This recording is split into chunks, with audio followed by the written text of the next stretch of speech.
Okay, we are live on YouTube, so I'm not sure if anybody is watching along with us. If anybody is, you can type comments as you're watching. We'll check in with you guys, comments, and go from there. So, without going any further into it, let's go ahead and pick up glass number 1. I'll get our timer called up here. Let's see.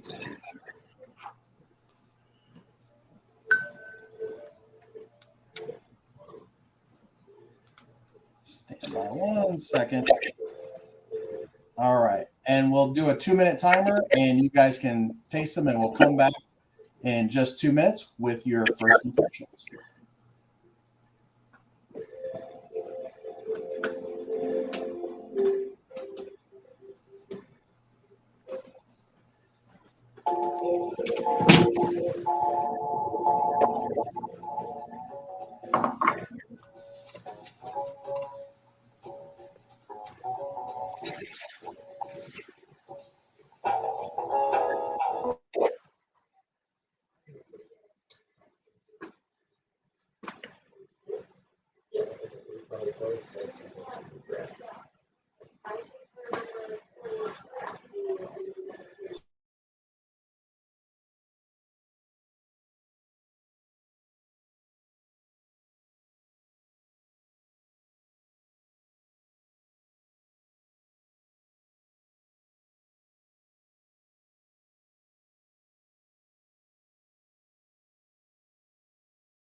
Okay. Let's go around and see what you guys thought. First impressions on glass 1. Let's go to Will. Will, first impressions on glass 1. So first impressions, first thing that hit my nose was something that I associate with like fresh pine straw.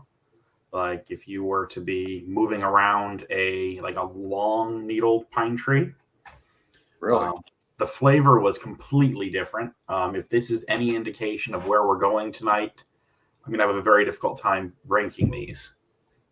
It hit me slightly sweet with notes of vanilla, toasted marshmallow, something kind of like a s'more, but if you were to make it with white chocolate. Okay. Very interesting. All right.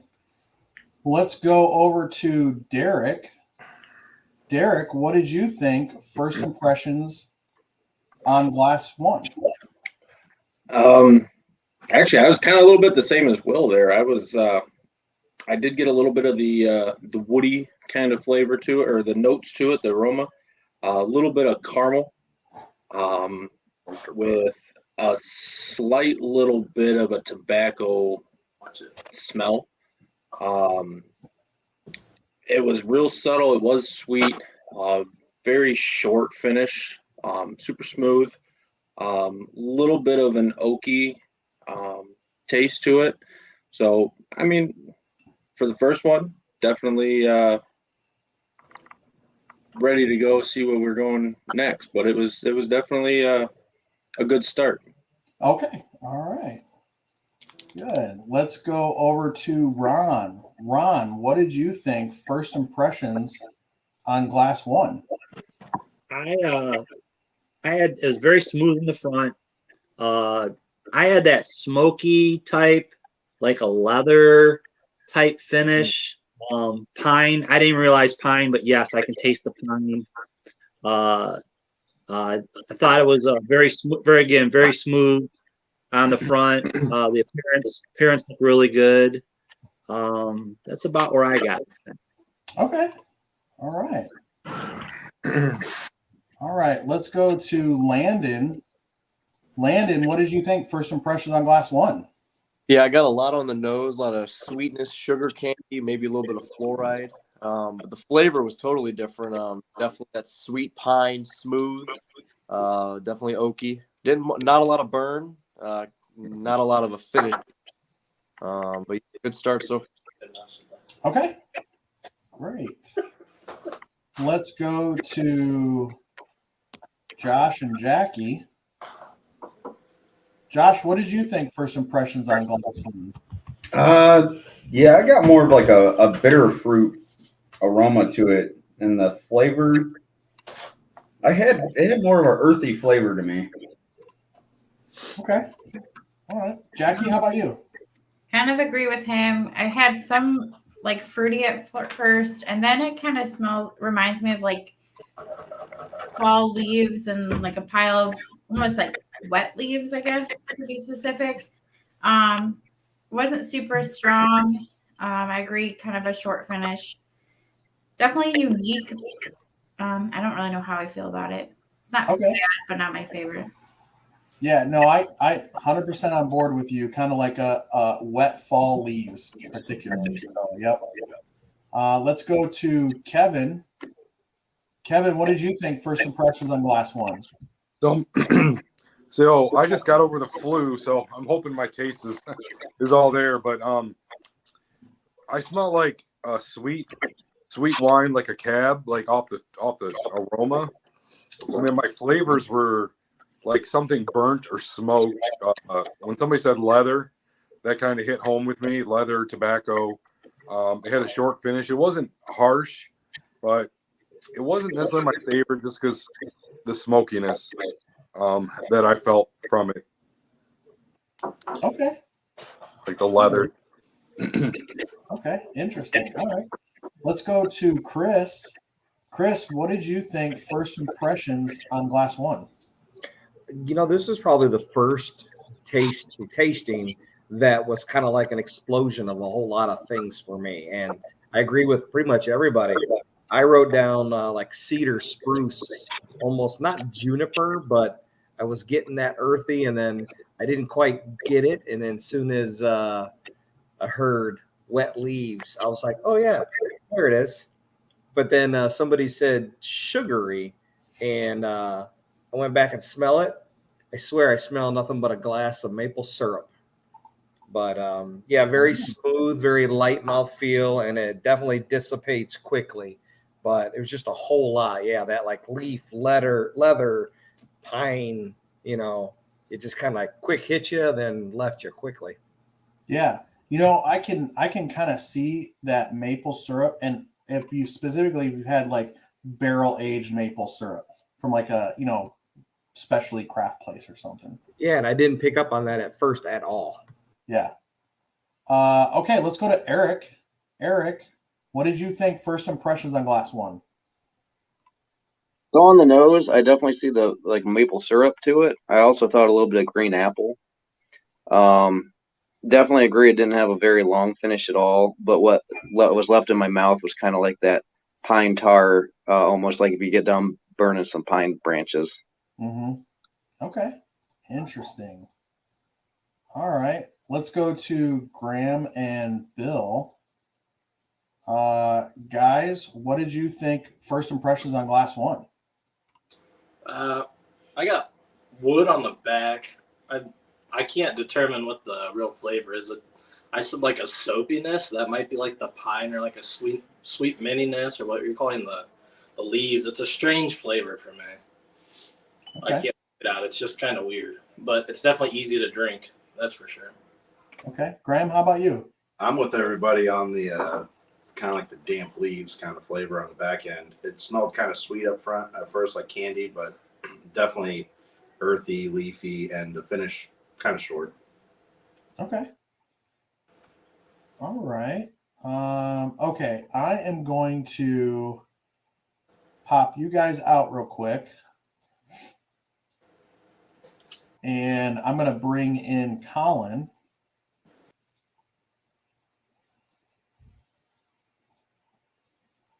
Okay. Colin, let us know what you thought first impressions on Glass One. So I got kind of a grassy green oak on the nose with a little bit of a sweetness from like a caramel or a vanilla. And then I got a ton of caramel and toffee and light oak on the flavor. I can definitely see that pine note that you guys are talking about, or that leaf note a little bit towards the finish, but definitely seemed like it was a lower proof. Okay. Interesting. All right. So let's go back over here. Okay. So I think we hit everybody. So what does everybody think for thumbs up? Oh, for our new people in, after each glass, we just do a simple thumbs up, sideways, or thumbs down. So where are we at with this one? And Colin's a thumbs up. So a few sideways, some thumbs up, couple sideways. Okay, not too bad for our first one. Does anybody, and you don't have to say what it is, but does anybody think they thought this was familiar, or they could take a guess on what this was? No? No. Okay, yeah, Colin's saying no. Okay, interesting. All right, well, let's go back. Let's go into glass 2. So let's pick up glass 2, and we'll get our timer going, and we will come back in 2 minutes with your first impressions on glass 2.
All right.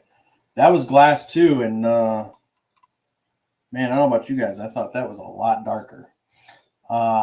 So let's go reverse order now. Let's bring up Colin. And Colin, give us your thoughts and first impressions on glass 2.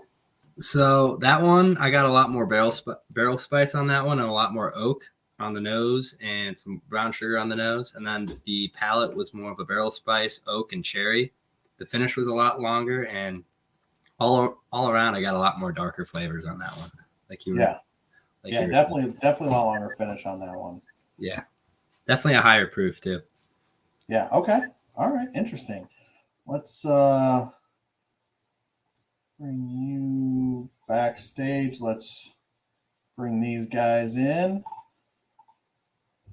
All right. Bill and Graham. Bill, what did you think? First impressions on Glass 2? Oh, hang on. Let me get your sound there. There you go. I didn't think it had a whole ton. Can you hear me? Yep. I didn't think it had a whole lot for a nose going on. Maybe a little like sawdust or that, light wood. A little sweetness, but I got a ton of wood and a long wood finish. Hit your tongue with a nice tingle, so it's that nice bloom. Definitely higher proof. Pretty enjoyable. I like it. Okay, awesome. Graham, how about you? Yeah, kind of same as him. A lot of wood, a lot of oak, but not one of those ones where to me it's over oaked, where it starts to get that kind of like musky wood kind of flavor going on. But I really like it too. It's obviously, I would say, a lot higher proof as well. Okay, interesting. All right. Let's go to Eric. Eric, give us your first impressions on Glass 2. On the nose, I got a little bit more on the nose. Almost like an old candy store, like maybe white chocolate or something sweet along those lines. The flavor, definitely that super oaky flavor. Little sweet like cherries, and then a long finish. I almost want to say maybe apricot on the finish. Oh, interesting. Okay. All right. All right. Let's go to Chris. Chris, give us your first impressions on Glass 2. It's kind of funny when we all kind of hit on the same thing, but yeah, I wrote the same thing. I think this is the darkest one in the lineup next to number 5. But at first, I didn't pick up really anything on the nose. I don't know if there's something wrong with my sniffer tonight, but I definitely tasted dark cherry currant. There definitely was a little more char, a little leathery tobacco-ness to me, but it finished with I think, like Colin said, the brown sugar. I was picking up on dark brown sugar, kind of like a like little deep sweetness, but it just finished with that slight, to me, that slight old musty damp wood flavor, that old rickhouse flavor. Oh yeah. Okay, let's go to Kevin. Kevin, give us your first impressions on Glass 2. Okay, so my first expressions, the aroma, definitely more ethanol, kind of like a vinegar smell to me a little bit. The flavor, the very first sip I took was like a fentanyl, like a black licorice fentanyl flavor. Long finish. It definitely made my tongue tingle. I definitely think it's a higher proof. And I think I might have rated number 1 a little low because I like number 1 better. Okay, interesting. All right. That is very interesting. Okay, Josh and Jackie. Josh, let us know what you thought first impressions on Glass 2. I got a lot of maple on the nose, and then caramel up front with a lot of spice for a finish. It was like sweet, and then it like hit you really hard with spice, and the finish definitely lingered. Okay. I had like caramel smell, and then for flavor, it was sweet up front, and then like Josh said, kind of turns into spice. But I also almost got like a barbecue taste almost. And then the finish, I definitely think lingers a lot more than the first one, and it's definitely hotter, but I like it. Okay. Awesome.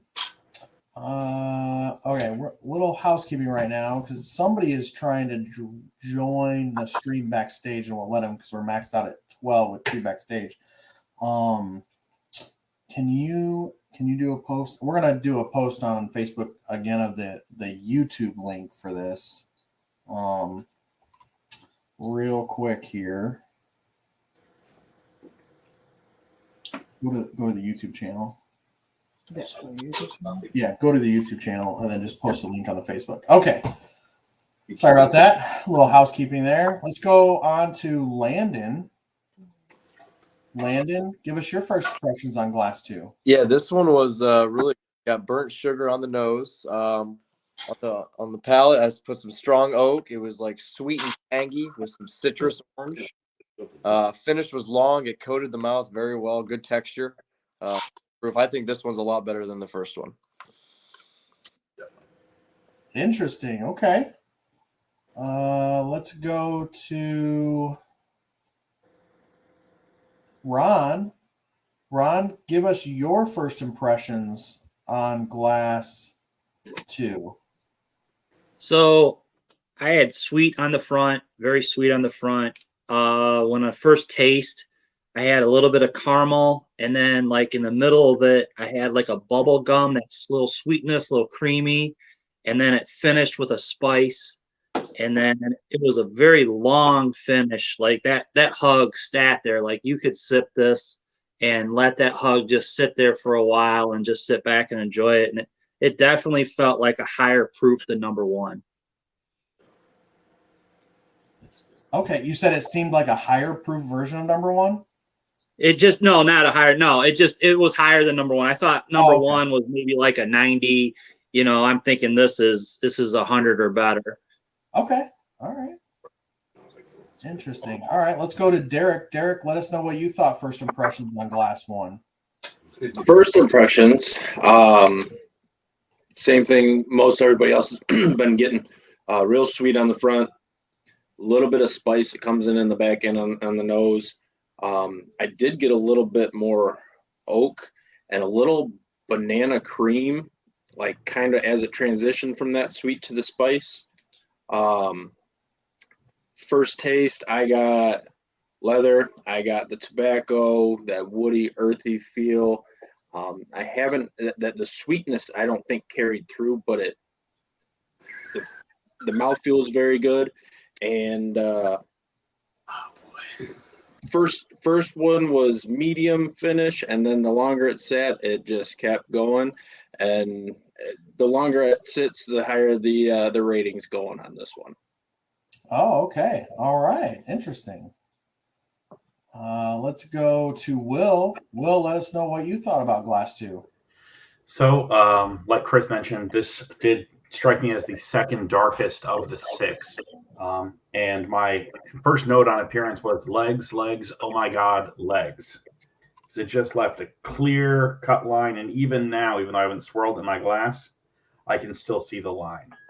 On the nose, toasted oak, and what I kind of associated with a kilned maple, like sugar maple, not maple syrup, but actually the wood. On the flavor, very bright and pointed up front, more of the kiln wood, toasted black peppercorn with a hint of cumin. It definitely was a lot hotter and spicier than the first. As far as finish, exceptionally drying, with lots of wood, and then it kind of mutated into like a mint and menthol thing that I still haven't been able to get off my tongue. I'm not a fan. Okay, interesting. All right. So let's take a look. Let's take a look at our thumbs here. Are we a thumbs up, sideways, or thumbs down on this one? Wow, a thumbs down, couple of thumbs up, a sideways. Colin is a thumbs up. Yep, Colin's a thumbs up. Okay, interesting. Wow, thumbs down, couple of sideways, mostly thumbs up. Very interesting. Did this taste familiar? Have any familiar notes to anybody? No?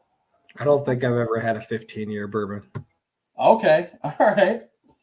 Interesting. Okay. Well, let's go on and pick up glass number 3. And I'll call up our timer. We'll spend 2 minutes with it and come back with your first impressions.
All right, that was glass number 3.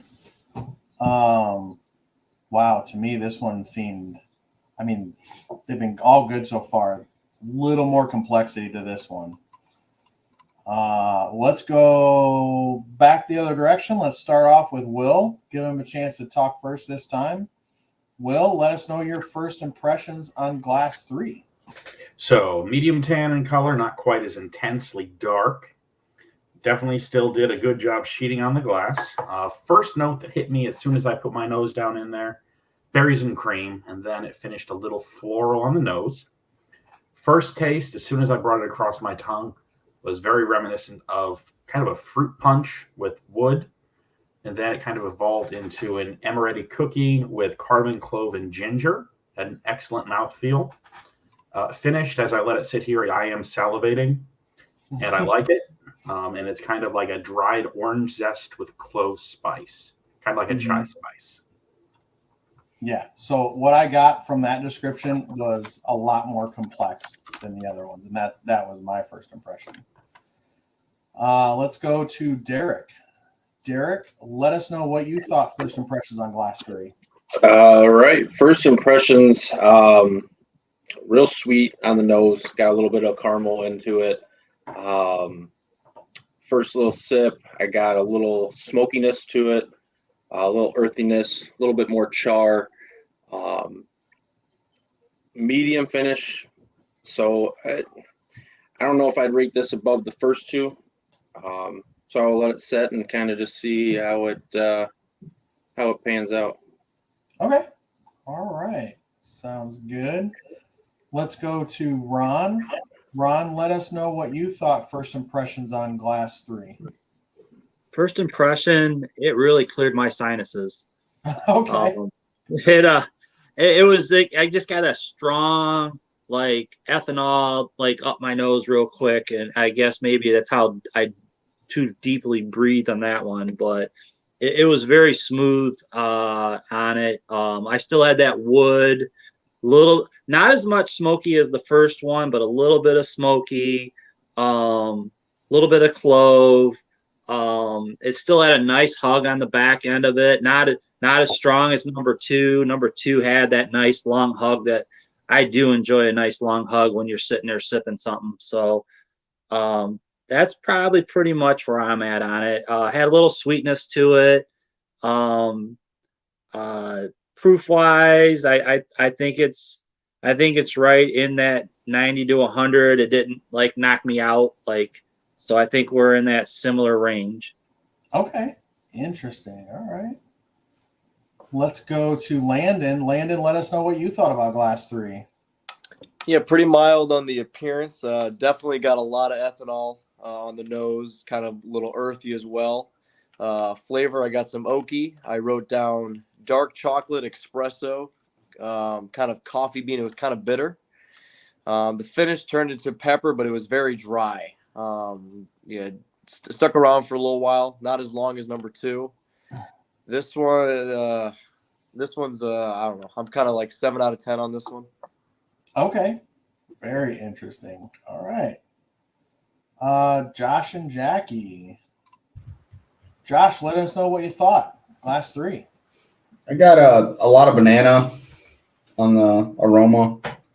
And then the flavor, I got banana up front with like an earthy finish. Okay. I at first was like little butterscotch maybe, and then the flavor after he said banana, I got banana a little bit and sweeter. But then I also didn't really think much of it. But then after I went through it again, I got a little bit of like a campfire smell, and it seemed a little more complex. Definitely hotter, maybe compared to number 2. It might be like the same hotness, but I liked it. Okay. Cool. Kevin, let us know what you thought first impressions on glass 3. All right. So I am tasting completely different and smelling different than everybody else. I wish I could smell that banana and taste that banana. For me, this is a weeded bourbon, and weeded bourbon tastes exactly like seaweed to me. So either I hate a weeded bourbon or I love a weeded bourbon, and this is in the weeded bourbons that I don't care for that taste like seaweed to me. I hope I'm off. I hope it's my sinuses because my cold I had over the last 2 weeks. But my first smell was like a floral lemongrass smell. But my first sip was that weeded bourbon, seaweed, citrus, earthy. But it did give me a Kentucky hug even after, we're on number 3. I still got a little bit of heartburn coming down. So I do definitely think I think it's the highest proof so far. And 2 was pretty high proof, I thought. But this one, this one, I just wish I tasted what you guys tasted. Okay. All right.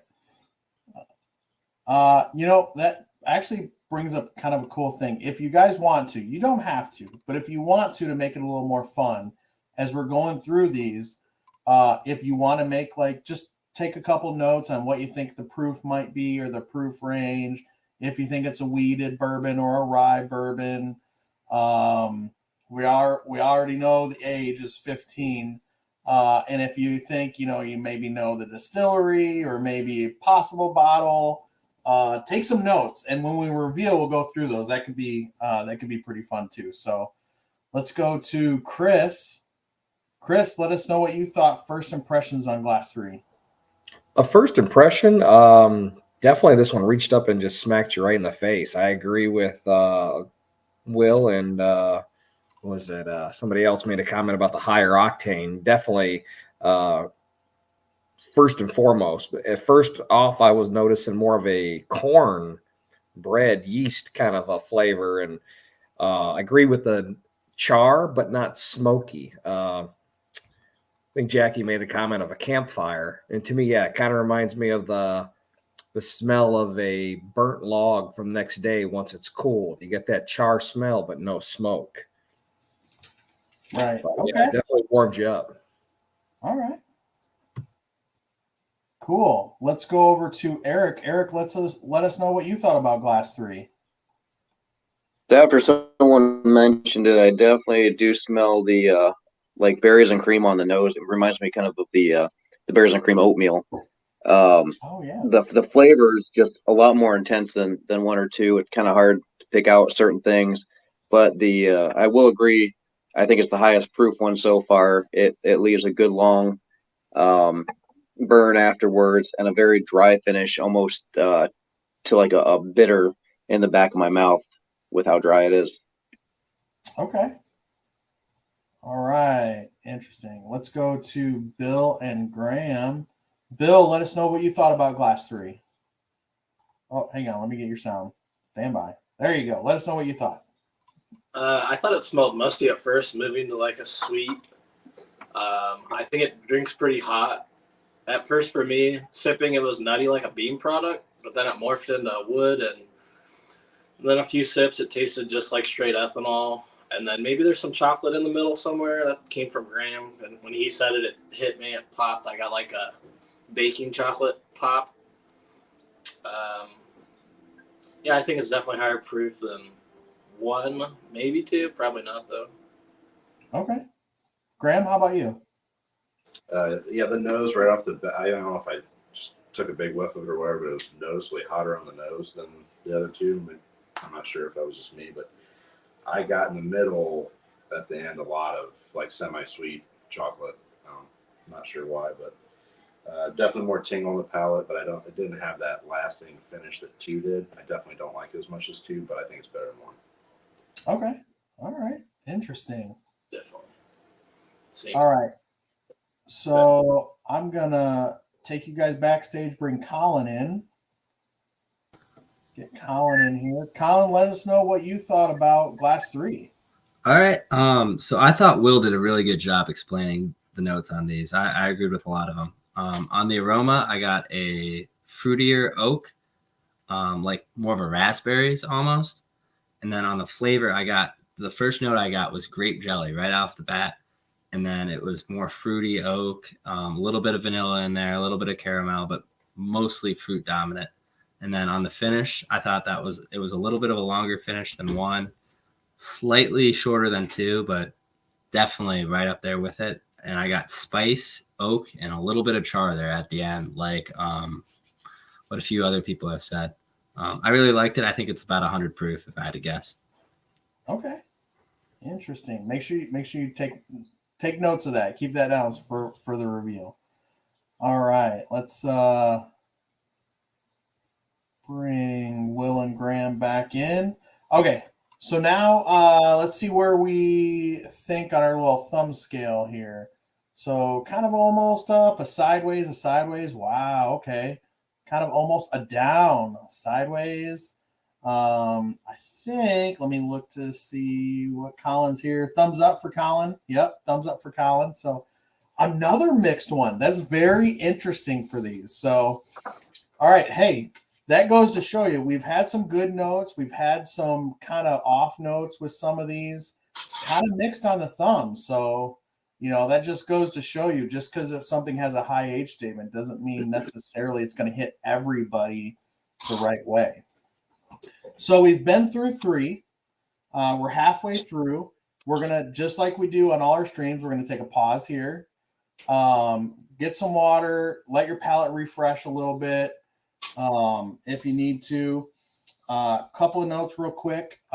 Chris Webb is getting ready to tomorrow launch a post about sweatshirts, hoodies, and sweaters. So with our logo on it. So if you guys are interested in maybe some new merch, look for that post coming tomorrow.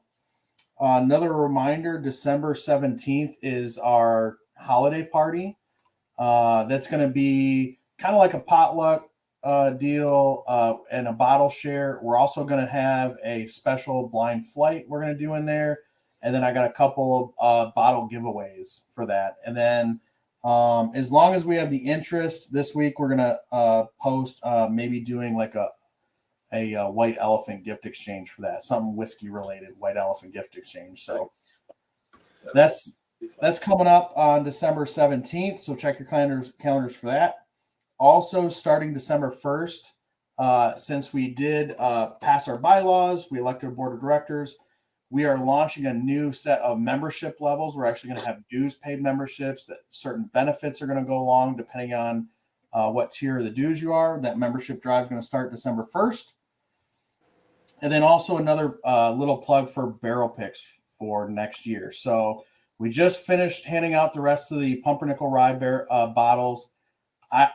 We probably could have sold another 30 bottles if we had them. I keep on getting people wanting to request them. People have been looking on the trade sites for our bottle, which is kind of weird to think that they're doing that. But that's all that's left, and people who didn't get in early missed out. So it's a plug for next year. We've got Starlight already scheduled. We're probably going to have Found North. We are hunting down Yellowstone. So Steve Beam gave me his personal cell number when I met him. So we're going to be narrowing that down. We'd like to look at doing a new riff again and doing a rye this time. And Watershed has already invited us down for a barrel pick. So we got a lot of cool stuff coming on next year. Make sure you get on those before they sell out. So, all right. Any questions, concerns, issues going on with the Whiskey Society? No? Great. Let's go ahead and pick up glass 4. And we'll get our timer called up. We'll spend a couple of minutes with glass 4 and come back with your first impressions.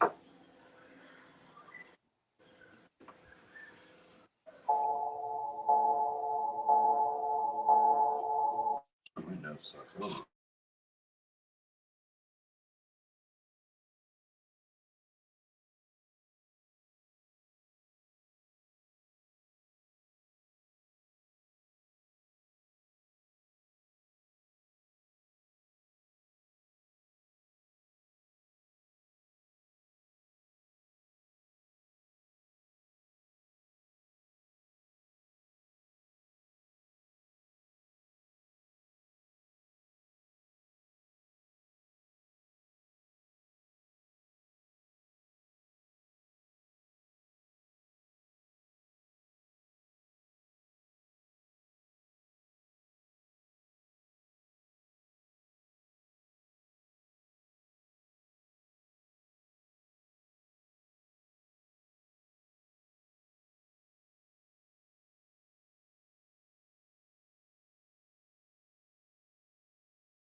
All right, that was glass 4. I got to tell you what, it's gonna be tough for me. Glass 4 and glass 3. Glass 4 was hitting me really good, not hitting her good. I got like sugar coated bananas with dark cherry and oak and leather. Oh my God, I like that. But I'm pretty sure you poured something different in my glass. Will's laughing at me, or Bill is laughing at me. That's all right.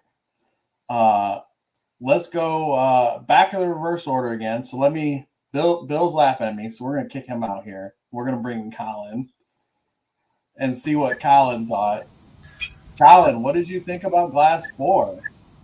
So, on the nose, I got a lot of barrel spice and oak, and I want to say a little minerally scent to it. And then kind of the same thing on the palate. A lot of barrel spice, a little bit of minerals, some oak, like almost a leather or tobacco, like with it, and it had a fairly long finish. It kind of tasted like it had a higher rye content, and it was a little bit of a higher proof than 3, but probably less than 2. It was interesting. It was a pretty complex one. Okay, awesome. All right, so let's bring Bill and Graham back in. Before we get to Bill, because he was laughing at me, what did you think? Because it did not hit you like it hit me, did it? I don't know. It smelled like a furniture store. It was definitely woody, and it totally carried through. And I'm not that oaky. I think we're deciding that what I don't like is more of like that, I don't know, oak that carries through, and it was not good on the This is not her flight. This is not her flight. So no, this one was probably in last place for me so far. I did not like it at all. All right. Well, let's go to Bill now. Bill, let me know what you got. Why were you laughing at me? Well, because what'd you say? Banana, creme brulee, and I got banana, burnt brown sugar, and actually like dark cherries, like Luxardo cherries. See, I don't get much. I get non-existent nose. There's really nothing there. There's serious spice on the back end. I can't tell if it's rye or like a barley spice. Definitely a higher proof, it seems like, or it drinks hotter at least.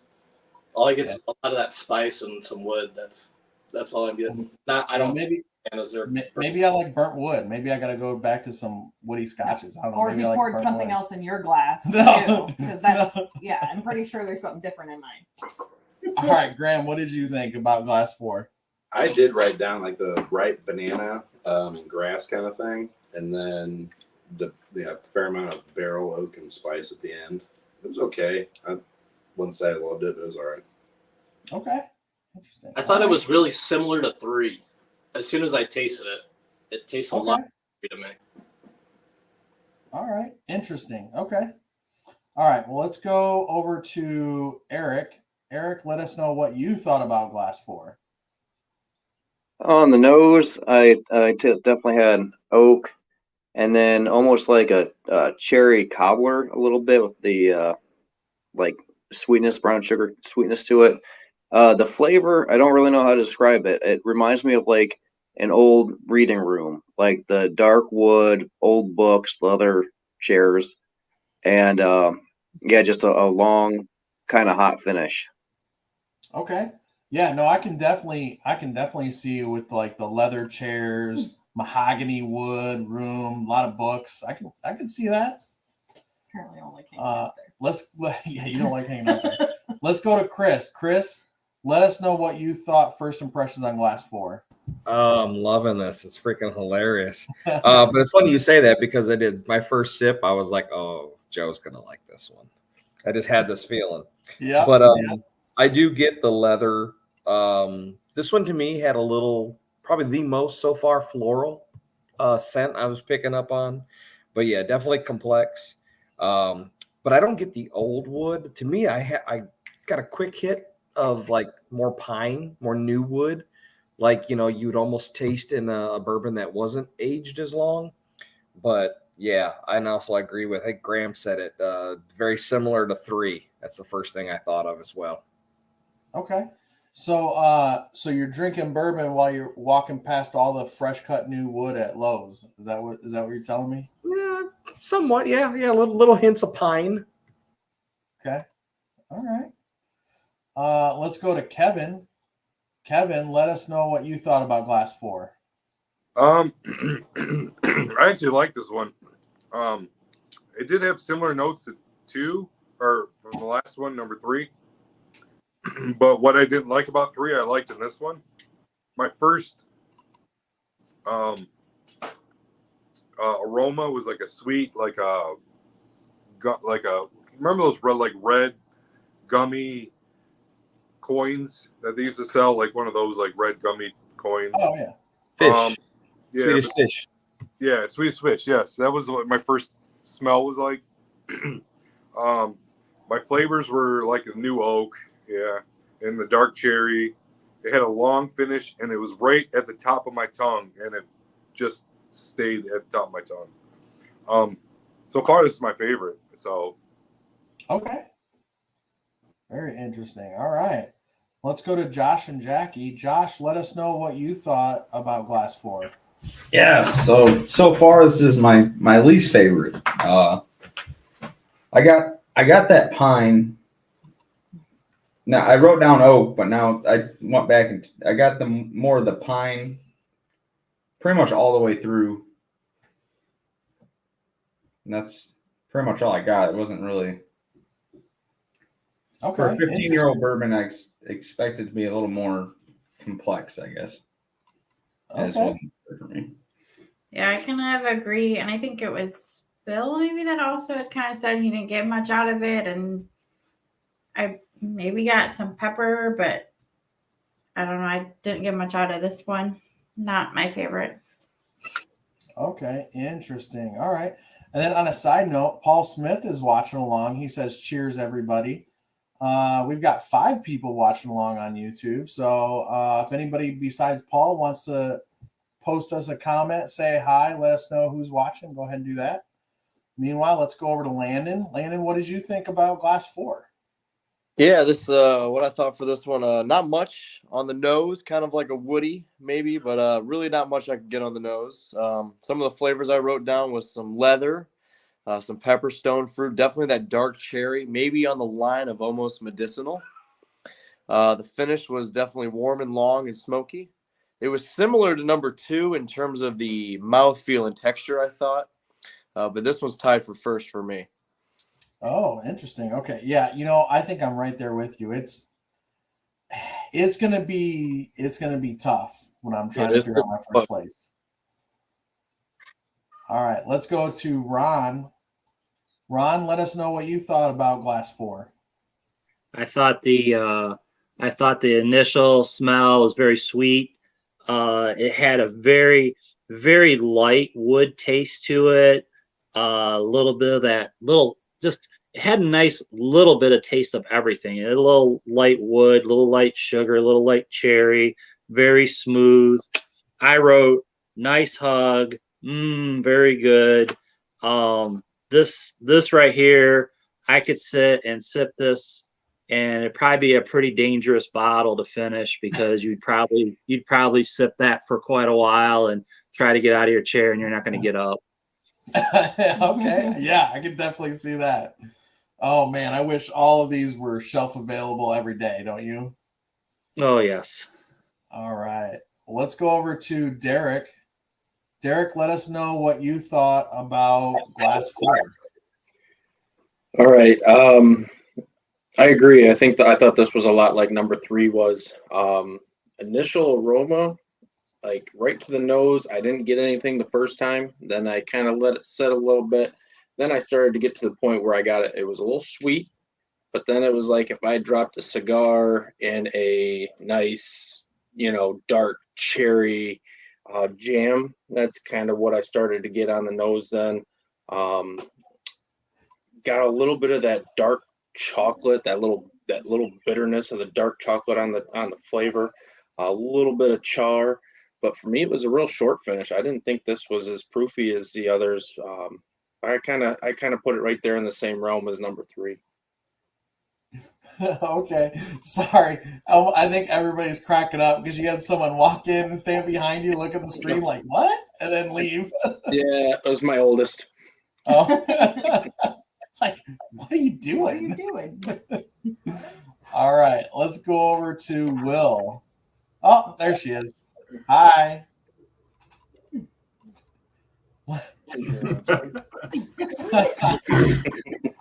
Let's go over to Will. Will, what did you think about Glass 4? So it is the second lightest behind number 6. It is slightly medicinal, but I think someone else said it. That Swedish fish artificial cherry flavor on the nose, combined with kind of a freshly paneled wooden room, and a smell that I kind of associate with a really high cocoa chocolate. Like if you were to break like into a good quality 80% or higher cocoa bar. And then initial taste was like a brown sugar caramel. And then I got something that was just really sweet and sticky that I associated with like the medjool date. And then it kind of proceeded into something that had a slightly yeasty note with a hint of leather. And then it just finished out really, really long with almost a slightly floral thing. Like I described it as a pecan baklava. So you've got like the rose scented honey syrup with phyllo dough and chopped toasted nuts. I'm liking everything you just said. That all sounds really good to me. So awesome. Okay. So where are we at on Glass 4? Thumbs up, sideways, or down? Okay. Oh wow, couple down, couple sideways, well, 3 down.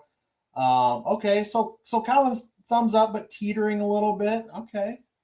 All right. Very interesting. Like I said, different pours, how they hit different people. This is very interesting. So now let's go ahead and pick up Glass 5. And I'll get our timer called up. We'll spend a couple minutes with Glass 5 and come back with your first impressions.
Okay.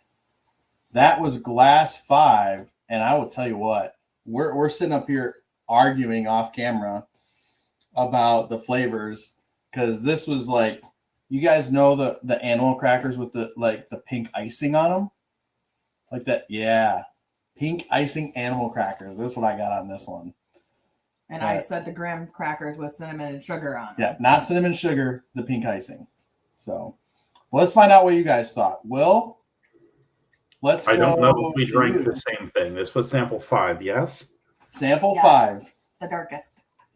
Okay, yeah. Well, I got a funky wood hit on the nose with toasted pecan shells, steamed barrels, and maybe a hint of like apple butter. And then the first thing on my note or on my taste was it was kind of metallic and solventy with like a slurried charcoal, burnt tobacco meets old world red wine in a bad way. And it just reminded me like a long, lingering, soapy finish that just resolved itself into like an aged soft cheese. Whoa! Oh my goodness! So I'll take it you didn't like this one. 2 thumbs down. That is very interesting. Yeah, complete opposite. I mean, I'm getting like sugar-coated cookies over here. So interesting. Definitely not bad cheese and bad wine. Let's go to Derek. Derek, what did you think first impressions on Glass 5? All right. For this one, this was like number 2 for me. This one, I actually, the more it sits, the more I'm liking this one. On the nose, I got sweet, a little bit of floral into the nose. I don't know if you remember those Brookside, those little dark chocolate covered acai berry, blueberry. Oh, yeah. Little chocolates. That's what I'm getting on the nose. And then once you get into the flavor, I get that tobacco, that that leathery taste, that that earthiness, and a little bit of dark fruit in there. It's not as long of a finish as I'd like. I don't think it's as proofy, but I think the longer this one sits, this one I'm liking this one. Interesting. That'll be very interesting when we go back through them and do some side-by-sides. Okay. Well, let's go to Ron. Ron, let us know what you thought first impressions on Glass 5. Aroma, very floral.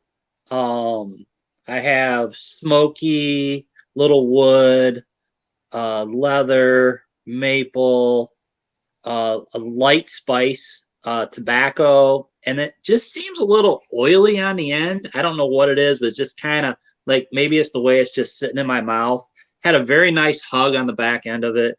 Something that you could sit and enjoy for the hug part. Not my favorite, but still something I could sit and drink.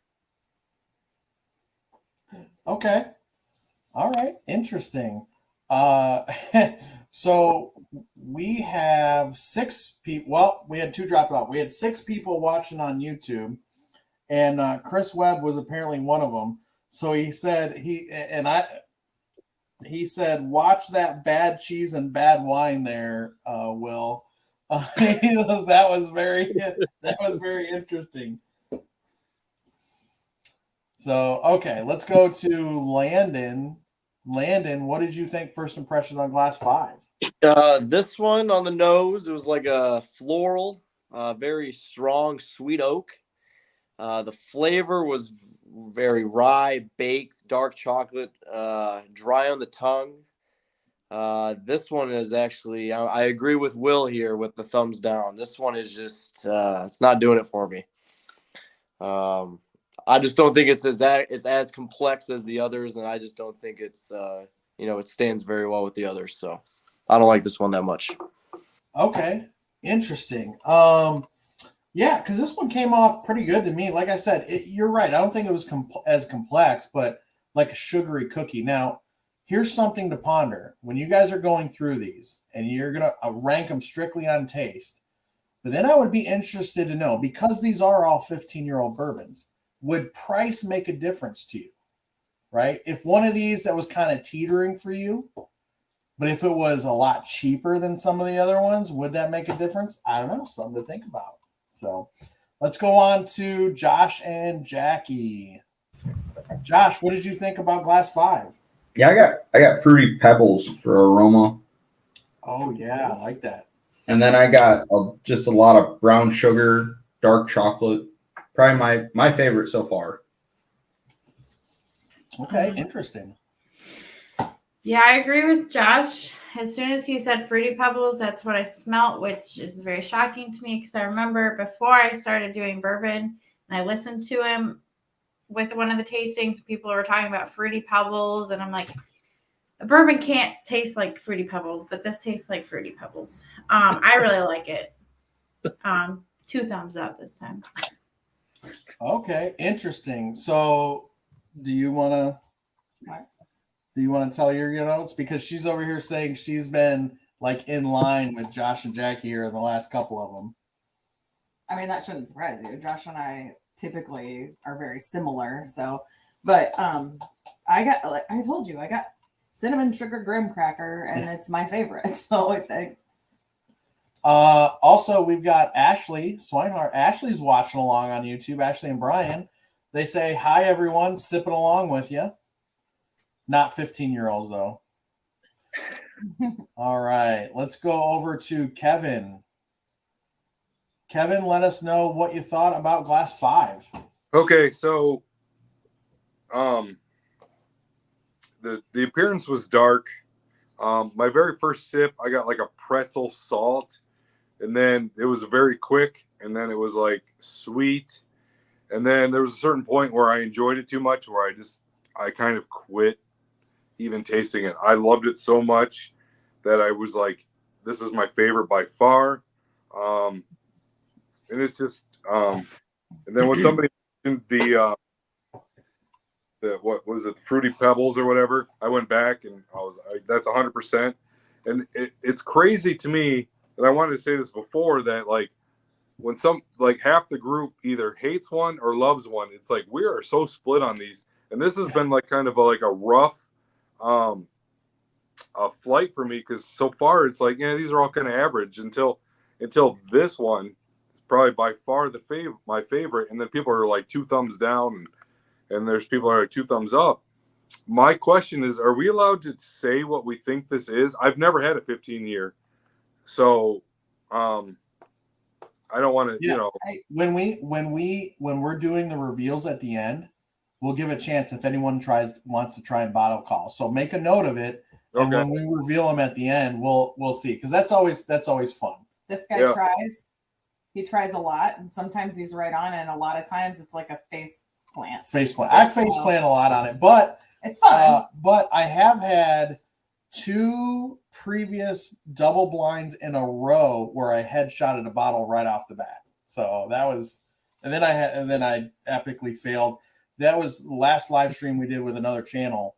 I headshotted bottle number 1 as soon as I tasted it. It was awesome. Exact bottle, label, everything. And then I ranked Russell's 13 and 4th out of 5th. So then I caught a lot of crap for that one. And he got kicked off our island. I got kicked off our island. So, all right. So let's move on to Chris. Chris, let us know what you thought about Glass 5.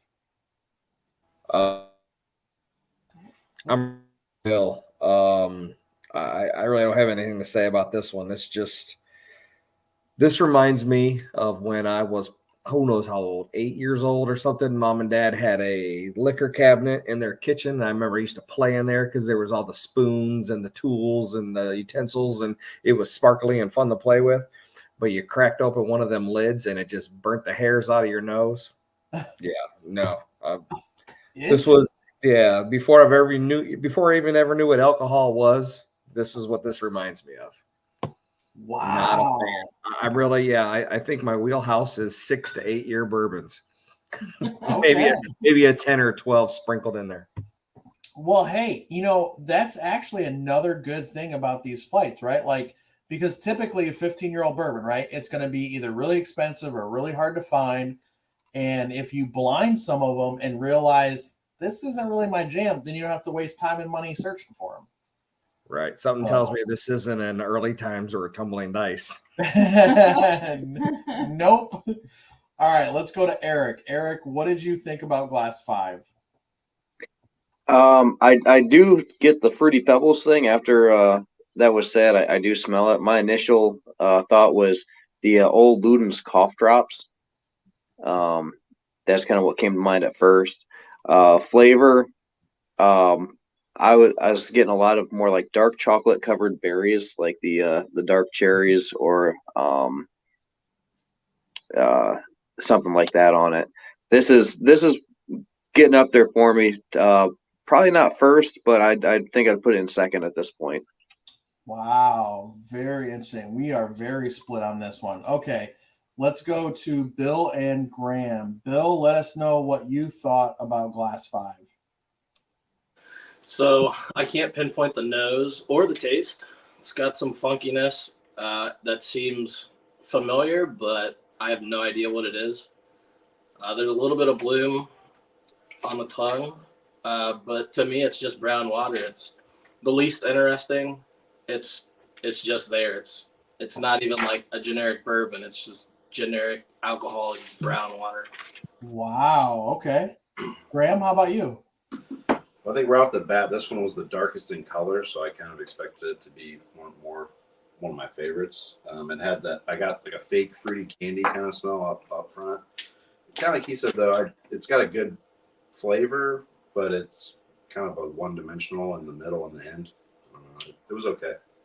Okay, yeah. I mean, I can see that. I can agree with that. It's not near as complex. Simple, but I kind of like what was there, even though it was simple. So interesting. All right, so let's go ahead and pull you guys backstage. We'll get Colin up here. Colin, let us know what you thought about Glass 5. All right, so I this isn't my typical go-to flavor profile, but I did love this sample. So I got a lot of floral, some light honey on the nose. The flavor, I definitely see that graham cracker that you and brown sugar you guys were talking about with a little bit of honey, cinnamon, and then like a nuttiness or that fruit chocolate that I think Derek was talking about earlier. I really enjoyed it. I think it's probably above 110 proof, and I got a pretty decent finish out of it too. Okay, awesome. All right, let's get Will and Graham back in here, or Bill and Graham. So let's see. I know this is going to be really mixed. I was a thumbs up on this, but two thumbs up. Where's my thumbs down? Oh, there they are. Two thumbs down, two thumbs down. Yeah, we're definitely split. And then Colin is he's two thumbs up on that. Yeah, so you were like, so wow, we were very split. We're kind of split across the board on this. This is unusual for some of our flights. All right, that moves us into our last bourbon of the night, glass number 6. So I will call up our timer. We'll spend 2 minutes with this and come back with your impressions. This one's got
All right, that was glass 6. Now, for me, again, simple, not very complex. Musty sweet oak on the nose, musty sweet oak front to mid palate, like nothing else. Like I wasn't getting any kind of fruit, chocolate, sugar, anything like that. But then the finish was just like it was a decent musty sweet oak on the nose and the palate, but the finish was like a bad, like rotting wood on the finish for me. This one might be my only thumbs down of the night. I don't know. But let's go ahead and bring Colin in. So let's get these guys back screen. Let's get Colin called up here. Colin, let us know what you thought. So I agree with you. I thought this was very one-dimensional and generic. You did get some oak on it. It was a little bit sweeter, but I didn't get a whole lot from it. The finish, I didn't get the rotting wood. I did get some barrel notes from it though, and it was longer than I expected after the nose and the initial taste that I got from it. But I wasn't crazy about this one. I wouldn't say I didn't like it, but it just was a little too simple for me. Yeah, I can see that. All right, let's get Bill and Graham back up here. Bill, let us know what you thought. Initially, the nose I thought was really sweet. Then it got kind of boring. Little spice on the back. Tastes like sweet wood, but again, like you guys said, one-dimensional, not a whole lot going on. I don't even get that long, lingering finish. It's just, it's done really fast for me. It's not a lot going on. Okay. Yeah, and see, I got a longer finish. I agreed with Colin. I got a longer finish, but that longer finish was not something I liked. So, Graham, what about you? What did you think? I thought it smelled sweet from the start, like a little caramel honey. It was a little flat in the middle, a little, once again, one-dimensional. I didn't get like that funky oak, like I think you were alluding to, like where it's just overdone, but it's teetering on that, maybe. Mm-hmm. Yeah, definitely kind of flat, one-dimensional mid-palate. I definitely agree with you on that one. Let's go to Eric. Sorry. Eric, what did you think about glass 6? Probably my least favorite out of all of them. Super light nose, very sweet. I would almost liken it to like a fresh bouquet of flowers, like that kind of sweet. The flavor, though, it really had nothing while it was in my mouth that I really was able to pick out. The aftertaste, though, like you, it lingered a long time for me, but not something that I wanted to linger. And it was sweet. Almost made me think of like the like rotting wood, like the peaty wood when you can pull it apart, or like leaves after you mulch them. But it was not something. Definitely going to be a thumbs down. Yeah, the wood that's kind of falling apart, the rotting leaves, right? Like the one earlier, I think it was glass number 1. I think even Jackie had said like wet fall leaves, which I could kind of get on board with, but not the rotting wet leaves. So, Chris, let's go to Chris. What did you think about glass 6? This was pretty middle of the road for me. This is probably the first one that I picked up any caramel, butterscotch, graham cracker type notes. I agree. Went away pretty quickly. Not a whole lot of mouthfeel. Pretty just basic. Not what you'd expect from a 15-year, but wasn't bad. Wasn't good. I mean, it's not something that I wouldn't turn down if somebody gave to me, but nothing spectacular. Yeah, you mentioned thin. I think Jess put that it was kind of watery thin. Funky oak and then musty. Joe said sweet, not me. Thin, I thought it was drying and bitter on the finish. It was not good. I think it was thinner. I don't know if it was necessarily thin, but I think it was thinner than the rest. If I didn't know any better, I definitely would not think this was 15 years old. Just Well, especially after following up 4 and 5. Yeah. All right. Well, let's go to Kevin. Kevin, what did you think about Glass 6? So this is the first time I think I've agreed with the whole group. It was very, very light. I can't believe it's a 15-year. It had like an oily mouthfeel, like kind of coated. I thought it was good, but I would drink it, but I don't think I'd go hunt it. I mean, pretty much everything that Chris said, I agree with. I got that mossy kind of smell, but it just, to me, it was middle of the road. I mean, it was good. I wonder how, if I were to put this at the beginning, which I saved a pour to see now that we're like late, I'm gonna go back and taste one, see if it changed anything. But yeah, this one, I would drink it. Exactly what Chris said. I would drink it, but I'm not gonna. I can't believe it's 15 year. Yeah. Long story short.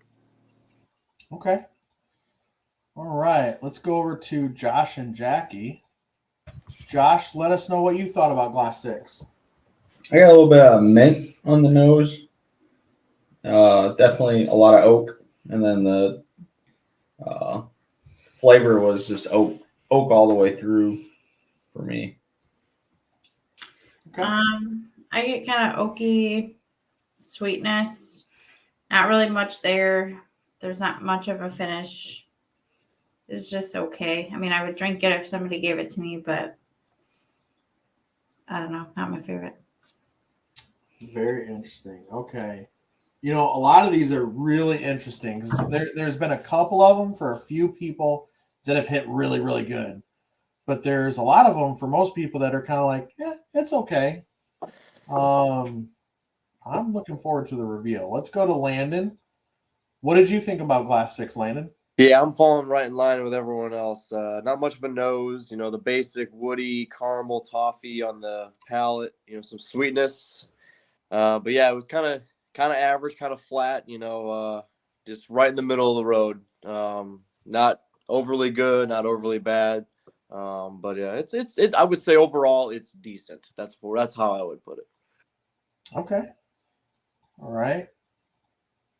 Let's go to Ron. Ron, what did you think first impressions on Glass 6? I thought it was very light. On the nose, I got a little bit of citrus, very light bit of citrus. And then when I drank it, I didn't even think it was bourbon for a split second because it was so light, because there was just no large flavor profile. I did pick up a little bit of caramel, a little bit of maybe a little bit of sugar, like a brown sugar. But then my finish, I had a light char and a smoke, but there was no hug on the tail end of it. So it felt like a very low proof to me. Okay. All right. Interesting. And Derek, what did you think first impressions on Glass 6? Well, I think I'm going to verbal retweet what everybody else has said here. Very light, very simple. I did get a little bit of sweetness, a little bit of fruitiness, initially on the nose, but none of that carried through. It was very subtle. I had to search. Got a little bit of earthiness, a little bit of tobacco to it. And then the longer it sat, kind of got like that mossy kind of finish. So it was, again, verbal retweet. Yep. Yeah, no. I like mossy. We've heard like rotting leaves. I said rotting wood, mossiness. It's all, I think, right in line there. Really interested to know what Will thinks. Will, what do you think about Glass 6? So it was definitely the lightest. On the nose, I originally had just kind of a faint potpourri with raisins and green coffee beans. Flavor, just a round, light, spiced toasted wood. Maybe a watery tea made out of orange zest with cinnamon and mulling spices. kind of like a clove-ish numbing on the tongue. The finish was lingering, woody, and a bonfire. There wasn't really anything that I would truly say stood out about this particular beverage. Okay. Well, I tell you what, your notes though were a lot more pleasing to me than the bourbon actually tasted. So I like where you're at there. I wish I was getting that from it. So okay, so glass 6. Where are we at on this one? This is the first one I think I'm gonna give a thumbs down. Okay, so thumbs down, sideways. Okay, we got a thumbs up in there. Yeah, Colin's kind of a thumbs down. Okay, interesting. All right, well, we made it through all 6. So hopefully you kind of got an idea of what's standing out as your favorite, what's kind of dropping to the back of the pack. What we're going to do now is we can go ahead and unmute everybody. Let's go ahead and taste back through them. Let's do some side-by-sides and start narrowing down your rankings. I know I'm really excited to get back through 1 through 4 because those were the highlights for me. Oh, 1 has a lot more. This is weird to say for a 15-year bourbon. A lot more cereal grain sweetness. Right. That's what I thought too. The nose was way better, but then when I tasted it, I kind of remembered where I ranked it. Weird. Oh, it got a little more bitter for me. Looked like that was Josh's reaction too. Yeah, definitely a lot more bitter on number 1. Wow, that's surprising. 1 got way more bitter. Okay. Yeah, 1 got better. What was that, Kevin? 1 got better for me. Oh, it got better for you? Okay. Ooh, I'm liking going back to the nose at 2. Is it more chocolate? 2 got worse though. 2 got worse for you. Okay. I think number 1 is just so different than the rest of them. Mm-hmm. Well, it's the one I'm thinking of. There's a reason for that. All right. 3 and 4 were my top 2. So I have a question. Sure. So for you guys, it's a blind. For the rest of it's a double blind. Correct. So have you ever considered just doing a blind for us? Yeah. So we got a lot of different thoughts going in for the next year. Will's actually setting up next week a very interesting one where it's going to be a single blind for one thing in the flight for individual because everybody's going to contribute one part of the flight, and then it'll be a double for other ones.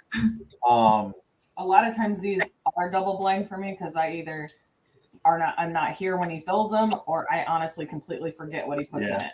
So, but some of them were a single. Like back in the beginning of the year, we did an Elijah Craig barrel proof flight. So obviously everyone knew they were Elijah Craig barrel proofs. It's just the batches were different. So that was a single blind.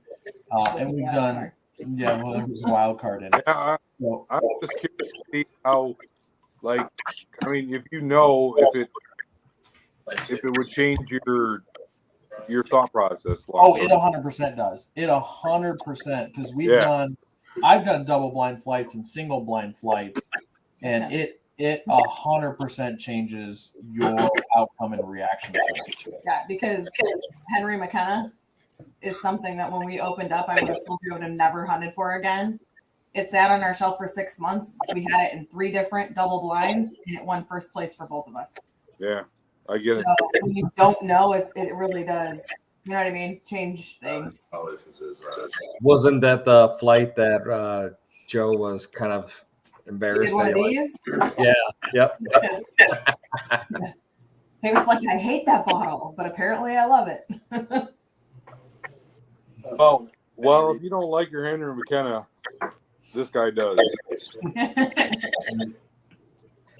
I got 2 unopened bottles. What you looking to trade?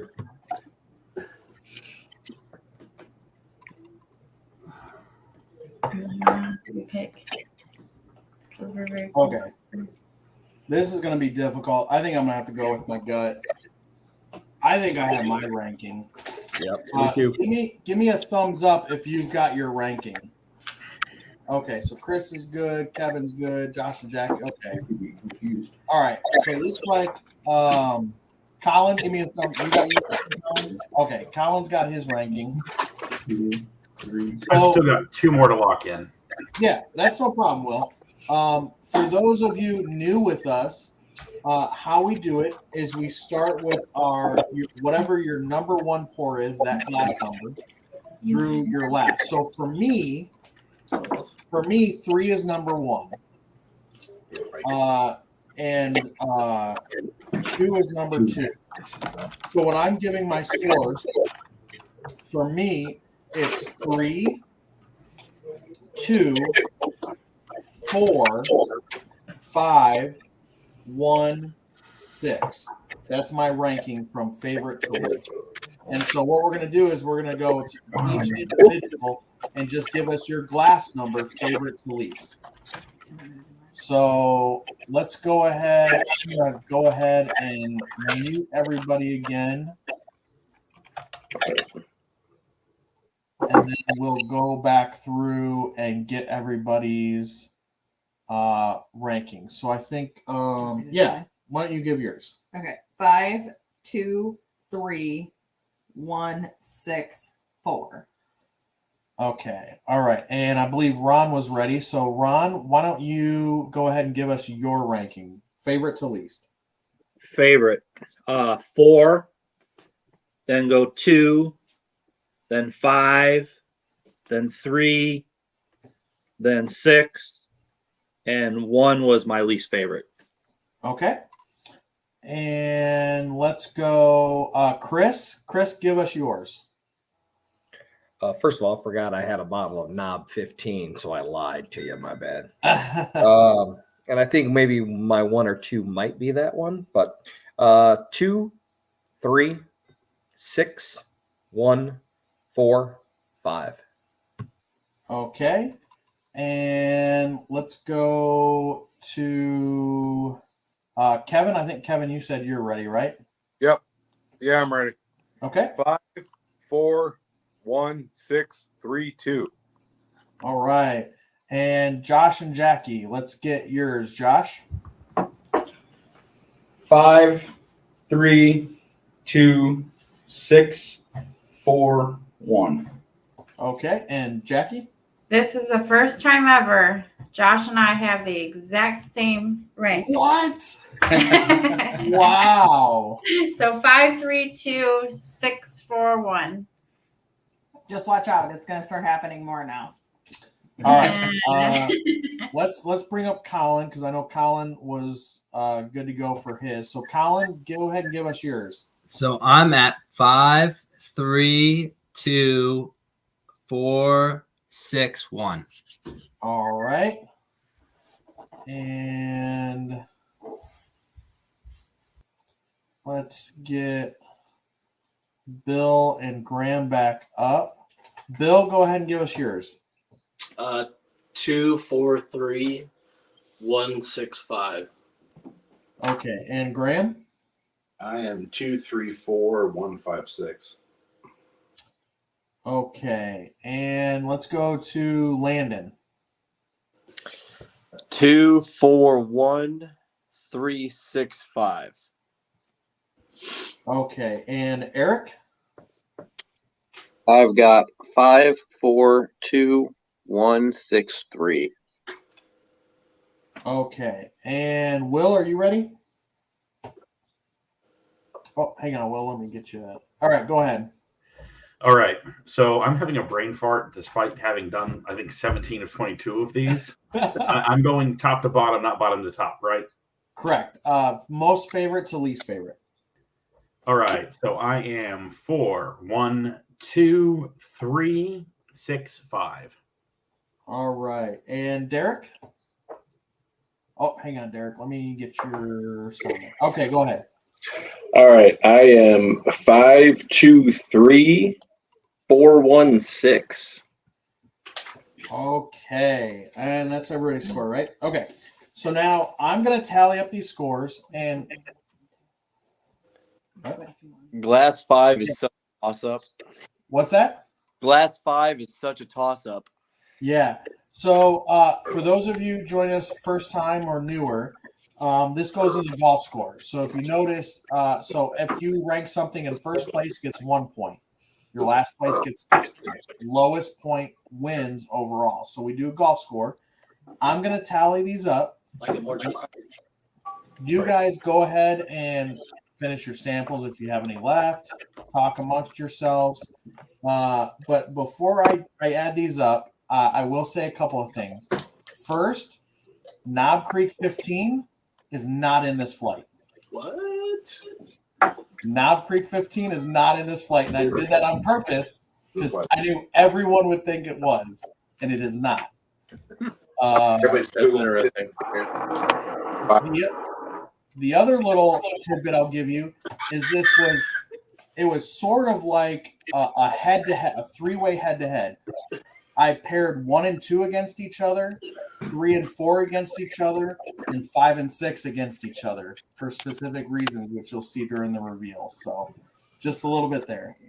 So go ahead and finish your samples. If you have some left, talk amongst yourselves. I'm going to add up these scores.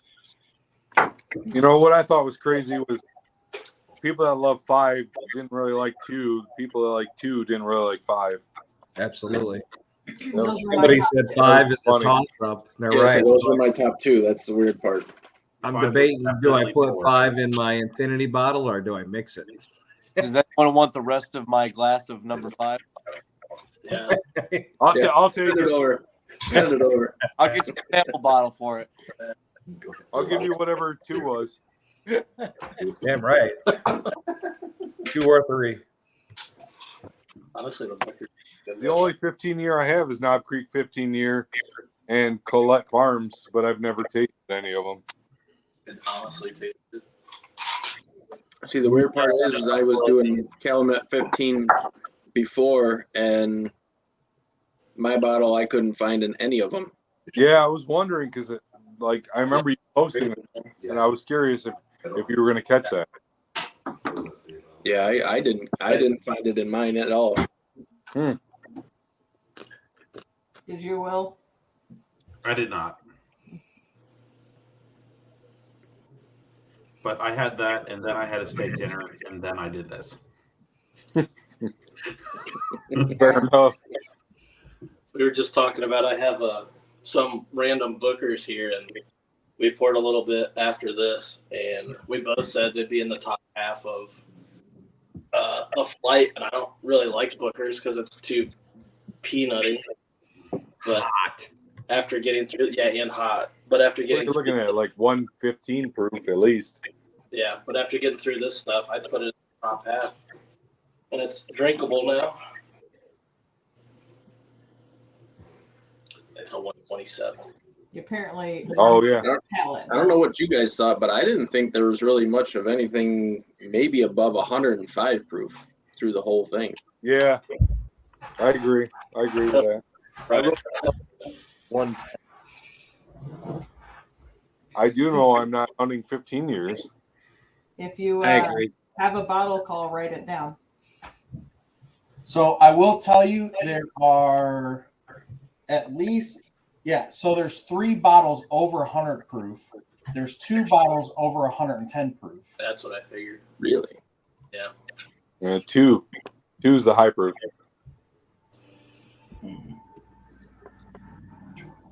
That gross ass one. So, transparency. I put the Maumee Valley Glencairn at 3. Like just random, thought it would be my favorite one. It didn't win for me.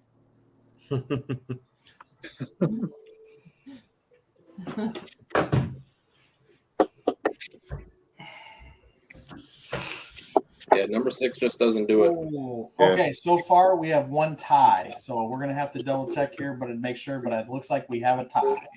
2 over 110. 3 over 100. 2 over 110. I was thinking we might have a couple because there were a lot of similar numbers that were just barely Oh, they're flip not gonna get a playoff.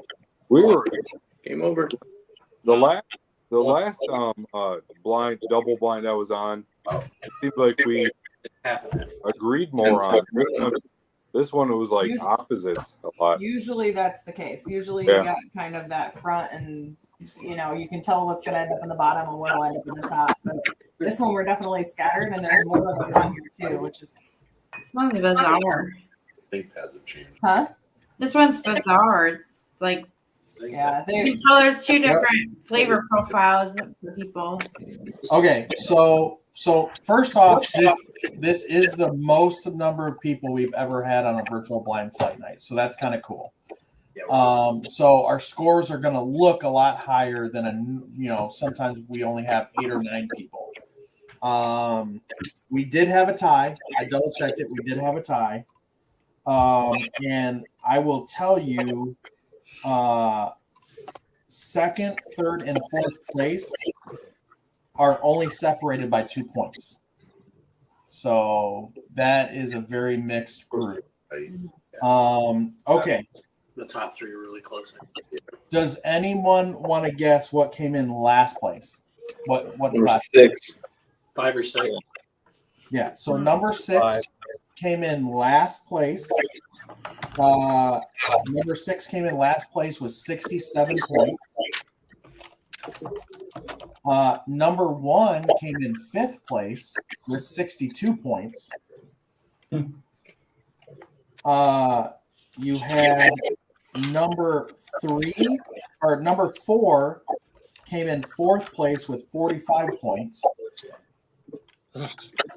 Number 3 and number 5 tied for 2nd place with 43 points. And number 2 won with 33 points. So number 2 was by far everyone's favorite. Number 2 won by a lot. Won by at least 10 points. So, okay. Let's get into the review. Now, if you guys wrote down proof guesses or bottle guesses or distilleries or any of those, as we reveal, I'm going to give you a chance. Just let me know. Colin, if you have some guesses, I can see you backstage. Just raise your hand up and I'll bring you in. So in 6th place, last number 6. Does anyone want to take any guesses? What was the last one? No? Any proof guesses? Anything? Anything? IW Harper. What's that? IW Harper. IW Harper 15 is Josh's guess. Okay, let me bring Colin in. He's got a guess. Okay, Colin, what did you think? My guess is only for proof, and I was guessing around 90 proof. I thought it was a little bit lighter. About 90 proof? I agree. It was real low proof. I was saying like 85, 90. Okay, so 85, 90. Josh is the only one that's going to bottle guess. Oh, yeah, go ahead, Kevin. What's the highest proof? The highest, I'd have to look. It's either like 116 to 120. Wow. Okay, thanks. Yep. Okay, so last place, number 6, glass number 6. Josh was correct. Bottle of IW 15.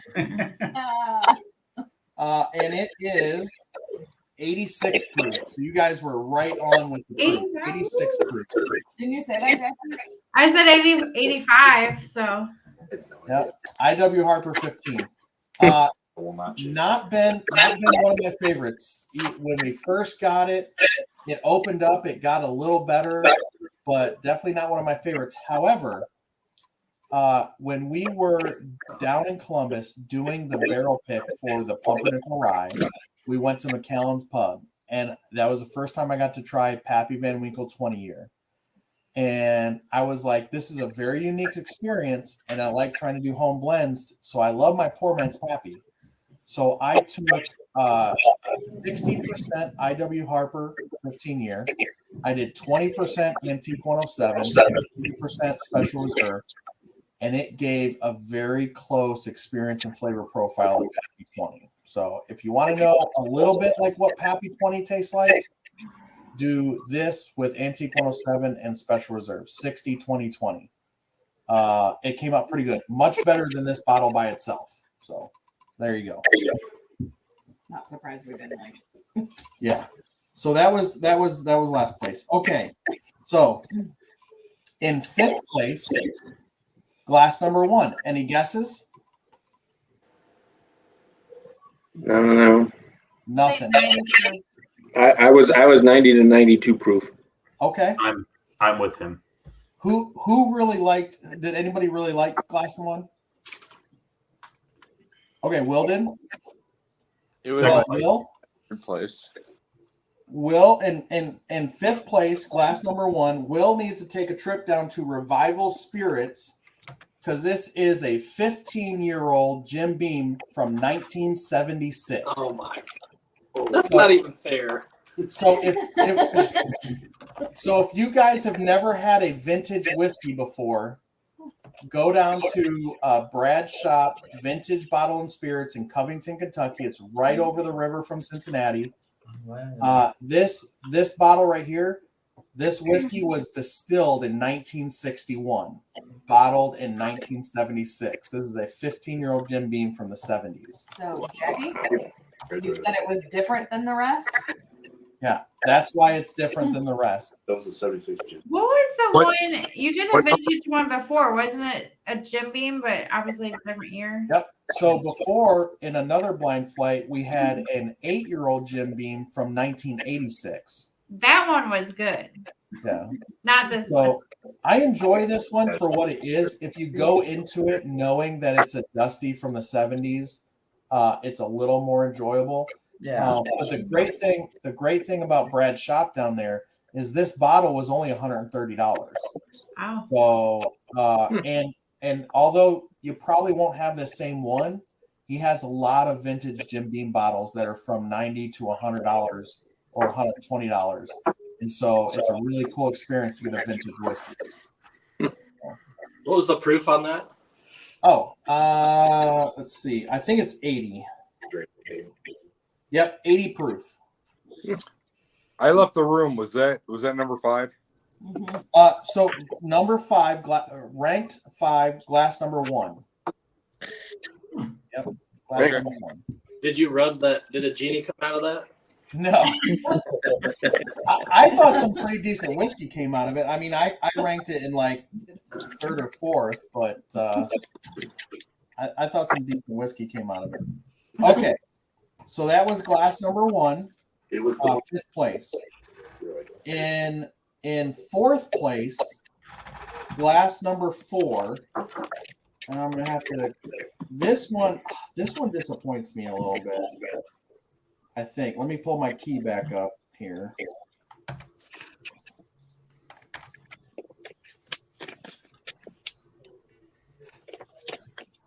Okay, no, this one's all right.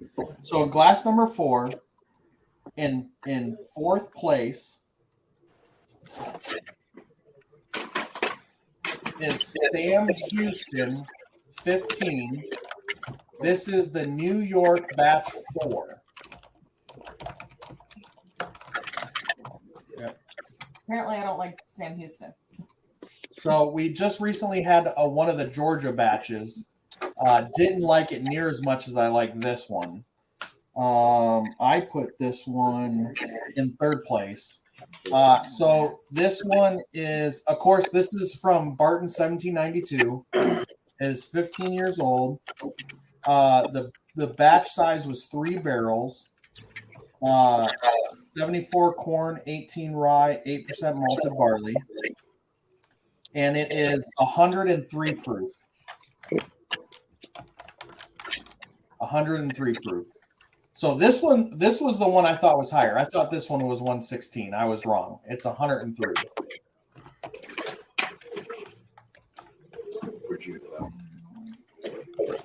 Okay.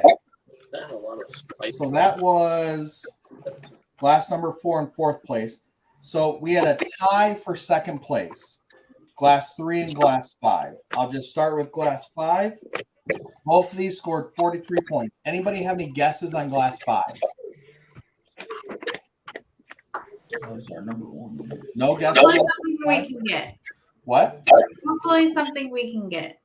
Yeah, my favorite. It is. It is something you can get. It is something you can get at any time. I have not seen it local, but if you drive 3 hours, you can get it. Or if you want to order it online, you can get it, and it's not too bad. It's like $60. Okay, glass number 5, tied for second place. And this might tell you why Will didn't like it. George Dickel. George Dickel, 15 year. All right then. So this is No, I'm going to. this is a single barrel. So all the George Dickel 15s are single barrel. This is a single barrel, 15 years old. It is 101.2 proof. 101.2 proof. George Dickel, 15 years. I got this from Sip Whiskey. I think it was $55 or $56 from sipwhiskey.com. So, That's a good price, I think, for that. yeah, I mean it's simplistic, right? It's not as complex as some of the other ones. But if you want something with the age, sweet, and affordable, you can get it. That's not a bad option. Oh, weird. All right. Right. Also tied for second place, glass number 3. Any guesses on glass number 3? Does Larceny make a 15-year? Because that's my guess. So, like Larceny. No. So I will tell you, there's no weeded bourbons in this one. Damn. Yep. No larceny, no weeded bourbon. Glass number 3 was my favorite, and I'm really excited that it was tied for second. It was my favorite. I absolutely love it. A couple of you warmed up with Calumet 15. Really?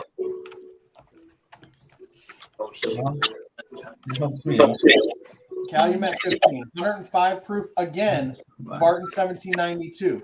So 3 and 4, these two, the glass 3, glass 4, kind of two Barton 1792s are matched up with each other. I matched up the IW Harper and the Dickel 15 kind of against each other as kind of outliers. And now, do you want to see? I've already told you Knob Creek 15 is not in here. And I matched up this 1976 Jim Beam with something. So our first place, any guesses on this first place bottle? No, I actually had this one the closest to the Calumet that I have in my other glass that I warmed up with. Okay, interesting. Well, in first place, glass number 2 that I paired against the vintage Jim Beam was also from the Jim Beam distillery, Hardin's Creek Jacob's Well. Nice. 108 proof, 15-year-old Jim Beam. Well, that comes with a What was the proof? 108 proof. So obviously this dropped a few weeks ago. Everybody saw him coming. It comes in the fancy tin can. A little pricey, a little hard to get, but it did pretty well in tonight's showing. So any surprises from anybody? Hey, I was just curious, what's the proof for glass 3, the Calumet 15? The Calumet 15 is 105 proof. Thank you. Yep. I would say, to me, the biggest surprise is the IW Harper. This is kind of like our, what do you call it? E.H. Taylor coming in second to last, and early times took first. I've been keeping an eye out for that bottle, and now I'm not going to get it. It'd make a really good decanter, but I don't know that I would buy it. It's a beautiful bottle. It makes a really good decanter. It's just not that great. That's replace the label with something else and turn it into your infinity bottle. Now, I will tell you, the blend, the Antique 107 Special Reserve IWR 15 blend is really good. It's very interesting. I don't know if you want to spend the $90 on that bottle to be able to do that with them, but there you go. So so obviously the Hardin's Creek, our winner, is expensive, difficult to get. I've seen a couple of them on some of the trade groups. The Calumet 15 is still on a lot of the store shelves. A little more expensive though, $129 is not cheap for a bottle. The George Dickel, probably our best value of the flight, $60. You can get this if you drive down to Tennessee, or if you drive down to Kentucky. You can order it online from sipwhiskey.com. I think it's like $60. So the Sam Houston, again, around us, pretty difficult to find. But again, like the Calumet, around $130. And then the vintage Jim Beam. If you want to take the 3.5-hour drive down to Brad's shop, he's got a lot of cool stuff, a lot of different vintage stuff. Jim Beam made a ton of these decanters back in the 60s and 70s. So that's why there's a lot more available, and they're less expensive. He has other like vintage Wild Turkey stuff that is a lot more expensive. But if you want to try a vintage whiskey, vintage Jim Beam is pretty affordable. So that place is pretty awesome. Yeah, it's really cool. So I can bring. So how much was that old Jim Beam? The old Jim Beam was I want to say it was 120. That's really not. That's reasonable for something that old and a cool decanter. Right. Honestly, that's the coolest place if you guys haven't been there. So yeah, it is cool.